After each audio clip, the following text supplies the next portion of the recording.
बिस्मिल्लाहिर्रहमानिर्रहीम। अस्सलाम वालेकुम। आप देख रहे हैं नेशनल न्यूज़ और मैं हूं सुबान कुरैशी। वाहवा से हमारे रिपोर्टर सजाद कुरैशी की रिपोर्ट के मुताबिक वाहवा शहर में शदीद तूफ़ानी बारिश के बाइस गलियां मोहल्ले नदी नाले बन गए।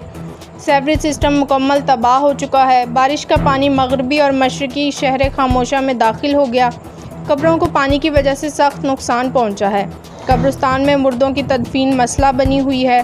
इस अहम मसला के फौरी हल के लिए ज़िम्मेदार इदारों ने चुप साध ली है और शहर खामोशा के मकीनों को उनके हाल पर छोड़ा हुआ है, जिससे मुतवफ़्फ़ीन के वारिसान में तशवीश बढ़ रही है। शहरियों ने अरबाब इख्तियार से कब्रिस्तान के मकीनों की हालत पर तरस खाते हुए निकासियाब का फौरी मुस्तकिल हल करने का मुतालबा कर दिया है।